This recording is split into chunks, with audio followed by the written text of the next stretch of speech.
Operation Sindoor కొనసాగుతోందని అన్నారు రక్షణ మంత్రి రాజ్నాథ్.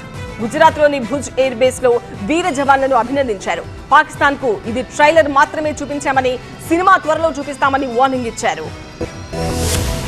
గుజరాత్లోని భుజ్ ఎయిర్ బేస్ వేదికగా పాకిస్తాన్ కు వార్నింగ్ ఇచ్చారు రక్షణ శాఖ మంత్రి రాజ్నాథ్ సింగ్. ఎయిర్ఫోర్స్ సిబ్బందిని అభినందిస్తూ ఆపరేషన్ సింధూర్ లో ఎయిర్ ఫోర్స్ కీలక పాత్ర పోషించిందంటూ ప్రశంసించారు. పాక్ లో ఉగ్రవాద శిబిరాల్ని ధ్వంసం చేశామన్నారు రాజ్నాథ్ సింగ్. ఆపరేషన్ సింధూర్ పేరు ప్రధాని పెట్టారని చెప్పారు.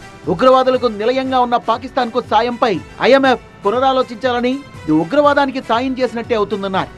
पाकिस्तान की सरजमी पर पल रहे आतंक के अजगर को कुचलने के, और वह आपने करके दिखाया. और मैं ये कहूँ तो यह कहना गलत नहीं होगा, जितनी देर में लोग नाश्ता पानी निपटाते हैं उतनी देर में आपने दुश्मनों को निपटा दिया.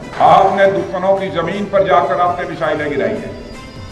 उसकी गूंज केवल भारत की सीमाओं तक ही सीमित नहीं रही है, बल्कि सारी दुनिया ने सुना है मेरे दोस्तों, सारी दुनिया ने सुना है.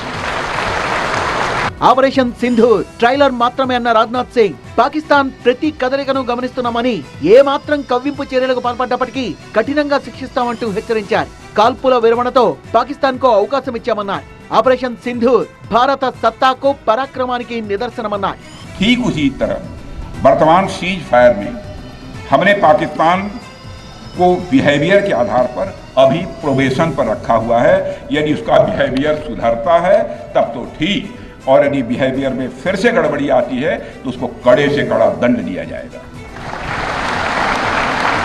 మరోవైపు పట్టపగలే చుక్కలు చూడడం అనే సామెతను చెప్పిన రాజ్నాథ్ సింగ్, భారత్ లో తయారైన బ్రహ్మోస్ మిసైల్ పాకిస్తాన్ లో రాత్రి వేళ పగటి వెలుగు చూపించిందంటూ వ్యాఖ్యానించారు. భుజ్ ఎయిర్ బేస్ లో సైనికులకు స్పీచ్లు పంచిన రాజ్నాథ్ సింగ్, భారత్ మాతాకి జై అంటూ సైనికులతో కలిసి నినాదాలు చేశారు.